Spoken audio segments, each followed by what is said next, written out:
If you're in Texas and interested in becoming a deer farmer, you can contact me for deer farming franchise opportunities right here in Texas at deerandwildlifestories.com.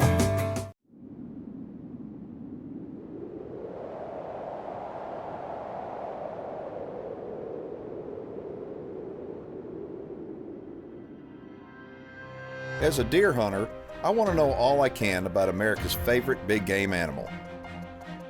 That's why I became a deer farmer. Without deer farms, we lose our greatest resource for research and whitetail management. With them, we gain more knowledge than ever before. Join me as we discover the truth about whitetails and meet those who work every day to preserve this great species for future generations. My name is Keith Warren, and this is Deer and Wildlife Stories.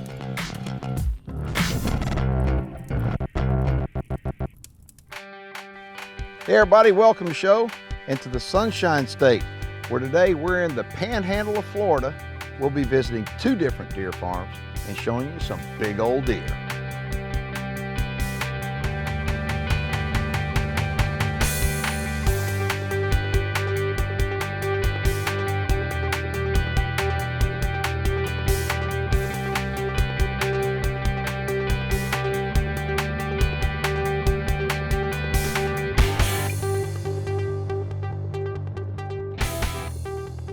I'm Daniel Bontrager from Marianna, Florida, and I own Bontrager Whitetails right here in the panhandle of Florida.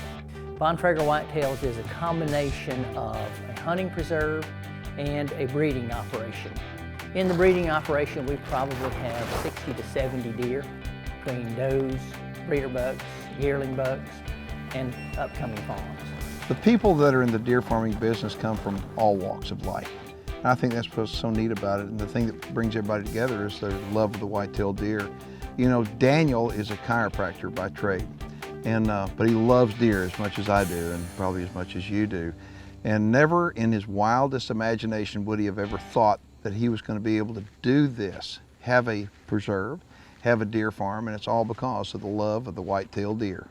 Almost every morning, the first thing I do is get my cup of coffee and then walk out through the pens and look at the does and the fawns, check the does that are about to fawn, check all the bucks, make sure they're not injured, or look at all of them and make sure there's not one laying up in the bushes with his head down and his ears down, and just walk through and just enjoy the natural beauty of what these animals bring. And it just gets better every day. I never get tired of seeing these animals. I never get tired of watching them. And we learn a lot about their behaviors when they're up in these up closer pens. And it all still is a wild animal. They just get where we can see them. Get you some cookies. Yeah, the does are trying to say, hey, don't forget to give us some cookies. But no, every single time we go to one of the deer farms and we're filming, I want to point out that we actually throw everybody off. And what I mean by that is that every morning a deer farmer's going to go to his pen, so he's going to check his deer, and the deer are very used to that one person or those two people coming in to check deer and feeding them. When we come in, it's going to be me, it's going to be Daniel, it's going to be the cameraman, so we're really kind of getting them off their game. So sometimes the deer can be a little bit spooky and they kind of settle down, but these are some really nice yearling bucks, and the thing I like about them, they're clean and typical. A lot of times people wind up saying, you know, the deer need shade. Absolutely, they need shade. The more shade in the pen, really, the better. I mean, you want it to be open enough that you can see them and you can observe what's going on with them. But come on, boys. This pen right here has got a lot of good shade for them, and shade kind of keeps them calm in the middle of the day, especially down here in Florida. You look at these bucks and you would think these couldn't be in Florida, but they are. This is the panhandle of Florida, and got some really nice deer. But right now he's treating them with cookies, and what that is, it's a daily treat. Okay, some people wind up using peanuts, some people use golden deer nuggets like I do, or cookies. And what that does, it gives us an opportunity to actually take a look at our deer and make sure that everybody's feeling good. If Daniel's out here treating every single morning, he knows these deer, just like you know your dog or you know your kids, you know the way they act. And when you come in the pens and you're looking at the deer and one of them's off, one of them's laying back in the corner maybe, his ears are down, he's not acting right, you know it, you can take some treatment to get him feeling better. But every deer farmer treats their deer on a daily basis so they can get a good eye on them and make sure everybody's doing good. Matter of fact, the deer, it's really important deer wind up having feed all the time. You want these deer, especially this time of year, they're almost done growing their antlers, but you want the deer, these bucks, to be eating all the time. You want them to have food 24/7 available to them. I tell people, I feed my deer this time of year like hogs. I just pour the feed to them. Come on, boys. Every morning I come out here, usually about daybreak, and walk through these pens, look at the does, look at the fawns. In the spring, of course, we're checking to see which does are fawning, which fawns need to be tagged. There's 14 bucks in this, 14 yearling bucks in this pen right here. They were all born and raised right here in these pens.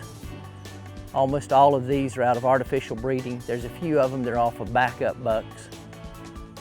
I just enjoy coming out here and watching the sun come up, listening to the birds and watch these majestic animals. As far as I'm concerned, there's not an animal around that's more impressive than a white-tailed deer. We just enjoy watching them grow. The Deer Farming Channel is brought to you in part by Record Rack Deer and Elk Feeds. The cool thing about deer farming is it attracts people from all walks of life. People that are retired, people that are school teachers, people that are chiropractors like Daniel. And the neat thing about deer farming is the fact that it enables you to take a piece of property that only had little bitty deer on it, say years ago, to having some big deer on it today. I've been a chiropractor for 33 years right here in Marianna, Florida, and certainly the deer operation is not my occupation. It is first and foremost my passion and my most enjoyable thing that I do through the course of a day when it comes to relaxation and pleasure. I never in my wildest dreams thought that we would have bucks like we have now and have does with pedigrees, with DNA verifications that go back 4 and 5 generations.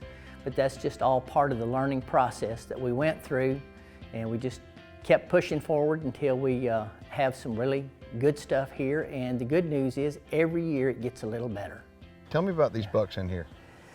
Well, that biggest one out there, that's the wide one with the big drop tine on the left side, that's a 4-year-old buck. He's an Escalade grandson. We actually live bred him here, and we like him because he's got a lot of mass on him, and he's just a big bodied deer too, and we like big bodies as well. What about the other ones? The other one that has a drop tine on the left-hand side, he had matching drops, but he broke one off a couple weeks ago. That's a 747 son. Okay. And he's out of one of my does that we produced here. And how old? He's a 2-year-old. Okay. All the rest of them in there are 2-year-olds, other than that big drop tine. Okay. All right, see, what you're obviously trying to go for is frames, isn't it? Big frames. Yeah, because I mean, you wound up taking a look at that 4-year-old. I mean, he's got a really nice frame. You say Escalade? Yes, he's an Escalade grandson. Okay. So I'm assuming if you're going to sell these deer to a breeder, you would have them in the registry, right? Yes. Okay. Yes. But they're not all in the registry now? No, they're not. And why is that? Well, some of those aren't considered to be breeder stock, Okay. in my opinion. Okay. And that's why they're not registered. Okay, so what I want you to do is I want you to tell everybody if they're not considered breeder stock, and these are really nice deer, tell everybody where they're going to go, what happens to them after they leave this pen. Well, we'll release them into the preserve to enhance the genetics of the native population out there. There are a few native Florida deer out there, and they are not going to have nearly these characteristics, so we can vastly improve what's there with this stock, even though we're not selling them as breeders. Okay, well that's a good point. You know, what happens is there's a lot of big deer on the market. Not all of them are going to be breeders, but That's true. And what we're talking about breeders as far as selling to other breeders who want the best of the best of the best genetics, but they're still fantastic genetics, and they're a whole lot better than the native Florida genetics for doggone sure. So they're going to be wind up released in the preserve. Yes. And they're going to help you out there. All right, question. What do your neighbors think? I mean, what are your neighbors thinking when they see these great big old deer and nobody else has got them? Well, they always ask, what do you feed them?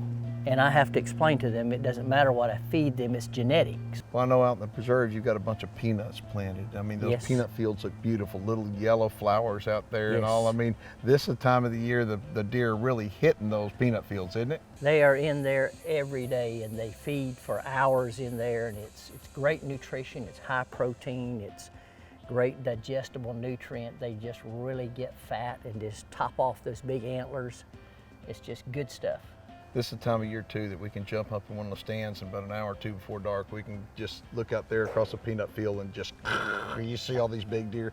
And in looking at this video you would think, well, where are these guys? I mean, you think maybe in Kansas, maybe in Oklahoma, maybe in Texas, but this is the panhandle of Florida. This is the spot that you wouldn't expect to see big deer like this at a preserve, because it's all about deer farming. It's all about genetics. Most people ask about that. They want to know where these deer came from. What they don't understand is 99% of them were born right here on this property, but they are the result of artificial breeding and a little bit of imported deer back before the border was closed. Well, clearly it's working. Okay, if somebody would like more information on coming out here and visiting you, whether it's coming out looking at the deer in the pens or going out and looking at deer that are in your pastures, I call it, out in the preserve, give them a phone number and a website. 850-526-8280, and my website is bontragerwhitetails.com. I'm gonna tell y'all something. If you're gonna come out here and you wanna go in the preserve, and you wanna take a look at it, or you maybe wanna hunt in the preserve, the cool thing about this piece of property is you're likely to be the only hunter out there. There's not gonna be anybody else. They're not gonna stack a bunch of people in here on top of you. You're gonna pretty much have free reign over the whole place, won't you? That's how we do it. We specialize in one-on-one. Unless you bring a friend with you, or if you bring a family member, then it's one-on-one on the whole place. And I'm here to make sure that everything goes like it needs to. I'm here to guide the hunt. We take care of the trophy afterwards. It's just a one-stop deal. There you go. And the location is less than an hour away from the Panama City, Florida airport. If you're a Texas landowner and you're interested in improving the quality of the genetics on your ranch, you can contact me at deerandwildlifestories.com.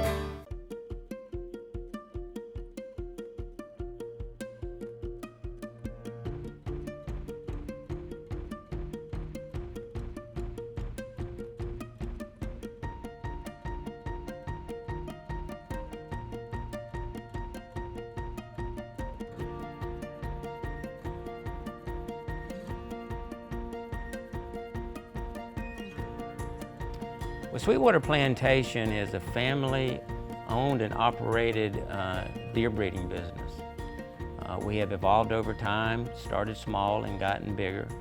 We've been following the Florida market, and the Florida market is strong right now, and we're very appreciative of that and excited. I meet lots of different people going to all these different deer farms, and everybody's passionate about deer. They better be. And but there's one person that I met on this trip, Martha Deason. She is incredible. I mean, take a look at the way that she works with these deer. She loves these deer. I'm Martha Deason. I'm co-owner at Sweetwater Plantation. I taught school for 38 years and I retired, and I never thought in a million years that I'd be raising deer. And this is my second career. Come on. Come on, fellas. Come on, Honcho. My job is to make sure that the deer are healthy. I feed the deer every day, clean the water troughs, and I check the overall health. And if there's a problem, I take it and tell my husband or my sons, and then they come and take a look at the deer, and then they can assess if anything's wrong. We have a deer on our farm. We call him Pie. He's a piebald, and he's, I believe, 7 years old. And when he was born, you know, piebalds have different problems. His problems were in his knees. They were twisted. We had to bottle raise him and keep him inside for about 6 months. We wrapped the knees every day, and so he learned to walk, and they straightened out. And he throws really big bucks. And you'll see one of his sons that we have on the farm here, his name is Honcho. My mother is a retired school teacher, and she is the heart of our operation. She is the one that is in the pen every day. She's the one that is taking care of our deer, that are watching over those, and she takes great pride in cleaning the feed troughs and feeding up every day, to the point of where if we get in her way, she lets us know that pretty quick. The thing I like about the deer farming industry is that it's a family-run industry. If you take a look at all the people that are out there, whether they're in Pennsylvania or Texas, I mean, the people that are out there, it's a family farming. It's family farming in the 21st century. The Deer Farming Channel is brought to you in part by New Dart, leading the industry in accuracy. We just left Daniel Bontrager's farm, and now we're driving right up the road to visit Sweetwater Plantation, where we're going to get to meet the Deason family, and we'll show you some pretty incredible deer. Right now, I think the Florida market is probably one of the best markets as far as the deer farming goes in the entire United States. Our goal is to grow some of the best, cleanest, prettiest deer that's available in the Florida market. We're excited with the genetics that we're able to bring in to Florida, and we're happy with where we're at and where we're going.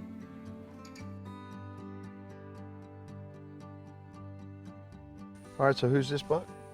Well, this is Honcho. He's a deer that was born here at our farm in Florida, and he's 7/8 Texas genetics. Wow. He's really got a really pretty look, and we're really proud of that. How old is he? He's 4 years old this year. You got him in the registry? He is in the registry, yes. He's DNA certified. Okay, so we can go back and we can take a look at the pedigree and see what he is. Now, I mean, he's beautiful. You mentioned Texas genetics, and 7/8 Texas, that's good. I know most of your deer, or many of your deer on this farm are Texas genetics. Explain why. Well, we have found that in our environment here in Florida, what works best for us is Texas genetics. And so that's why we have tried to emphasize that in our breeding program. It's another reason why we have tried to associate with some of the top breeders in Texas and try to bring some of their genetics to Florida. Texas genetics have really helped Florida deer farmers out big time. Yeah, we're really excited about that. We have found that it works best for us, and so we have decided to basically put our business plan based upon that strategy. And we're finding that there are demand here from other breeders and from preserves who are specifically looking for Texas genetics because of their hardiness and their ability to withstand our warm climate, as bugs. well as the bugs that we have here in Florida. Okay, well, if somebody wants more information, what do they need to do to get a hold of Sweetwater?